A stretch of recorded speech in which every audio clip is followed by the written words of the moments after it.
ಮೈನಾ, ಏನಿದೆಲ್ಲ ಇದೆಲ್ಲ ಯಾವಾಗಾಯ್ತು? ನೀನ್ ಯಾಕೆ ನನ್ನ ಹತ್ರ ಏನು ಹೇಳಲಿಲ್ಲ?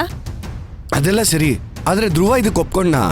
ಇವಳು ಭಾಷೆ ಮಾಡು ಅಂತ ಹೇಳಿದ್ರೆ ಮಾಡ್ದೇನೆ ಇರ್ತಾನೇನ? ಮೈನಾ, ಯಾಕಿಂತ ಕೆಲಸ ಮಾಡ್ದೆ? ಯಾರು ಏನೋ ಕೇಳ್ಬೇಡಿ, ದಯವಿಟ್ಟು ಯಾರು ಇದಕ್ಕೆ ತಲೆ ಹಾಕದೆ ಇದ್ಬಿಡ್ತೀರಾ? ನೋಡಿ, ಪದೇ ಪದೇ ಇದನ್ನೇ ಕೇಳ್ತಿದ್ರೆ ನಾನು ಕೆಲಸ ಬಿಟ್ಟೆ ಹೋಗ್ಬಿಡ್ತೀನಿ. ಇಲ್ಲ, ನಮ್ಮೂರಿಗೆ ನಾನು ಒಂಟಿಯಾಗಿ ಹೋಗ್ಬಿಡ್ತೀನಿ. ಮೈನಾ, ಮೈನಾ ಯಾಕಿಷ್ಟು ಒರ್ಟಾಗಿ ಮಾತಾಡ್ತಿದ್ದಾಳೆ?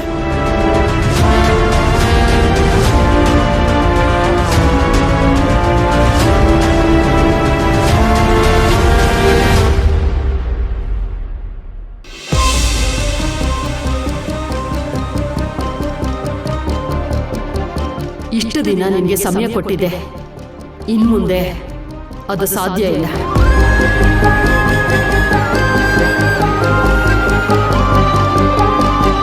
ನನ್ನ ಬಗ್ಗೆ ಯಾರು ಯೋಚನೆ ಮಾಡ್ತಿಲ್ಲ ಅಂದ್ರೆ ನಾನು ಯಾಕೆ ಎಲ್ರ ಬಗ್ಗೆ ಯೋಚನೆ ಮಾಡ್ಬೇಕು ಹೇಳು? ನನ್ನಿಂದ ನಿಮ್ಮ ಮನೇಲಿ ಇಷ್ಟೆಲ್ಲ ಆಗ್ತಿರ್ಬೇಕಾದ್ರೆ ನಾನು ಹೇಗ್ ನೋಡ್ತಾ ಸುಮ್ಮನೆ ಇರಲಿ?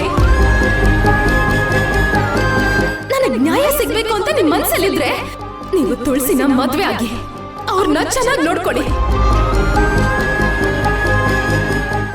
ಭಾಷೆ ಕೊಡಿ.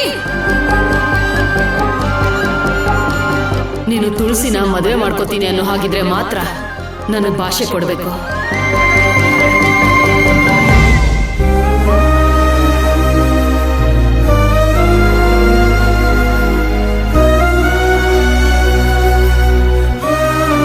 ಇಲ್ಲ ಕಣೆ, ಆಗ್ಲೇ ಇಲ್ಲ.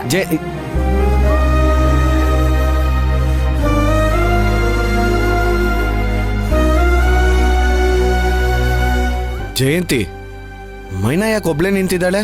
ನಾವೆಷ್ಟ್ ಕರೆದ್ವಿ, ನಂಗೆ ಹಸಿವಿಲ್ಲ ಅಂತ ನಿಂತ್ಕೊಂಡಿದ್ದಾಳ. ಯಾಕೆ, ಏನಾಗಿದ್ಯಂತೆ? ಧ್ರುವನ್ ಚಿಂತೆ ಹುಡ್ಕೊಂಡು ನಿಂತ್ಕೊಂಡಿದ್ದಾಳ. ಆಯ್ತು, ಹಿಂಗೆ ಚಿಂತೆ ಮಾಡ್ಕೊಂಡೇ ಇರ್ಲಿ ಬಿಡು, ಯಾರೇನ್ ಮಾಡಕ್ಕಾಗತ್ತೆ? ಆನಂದ್, ಏನ್ ಹೀಗ್ ಮಾತಾಡ್ತಾ ಇದ್ಯಾ? ಇನ್ ಹೆಂಗ್ ಮಾತಾಡ್ಲಿ ಜಯಂತಿ? ಅವಳು ಒಂದೇ ಒಂದ್ ಮಾತು ಧ್ರುವಂಗೆ ನಾನು ನಿನ್ ಜೊತೆ ಬಾಳ್ಬೇಕು ಅಂತ ಹೇಳಿದ್ರೆ ಸಾಕು, ಏನೇನ್ ಬೇಕೋ ಎಲ್ಲ ಅವನೇ ಮಾಡ್ತಾನೆ. ಅದನ್ ಬಿಟ್ಟು ಇಲ್ಲಿ ಹಿಂಗ್ ಯೋಚನೆ ಮಾಡ್ಕೊಂಡು ನಿಂತ್ಕೊಂಡು ಅವನ್ಗಳು ಟಾರ್ಚರ್ ಕೊಡ್ತಾ ಇದ್ದಾಳೆ. ಯಾರು ಏನ್ ಮಾಡಕ್ಕಾಗತ್ತೆ?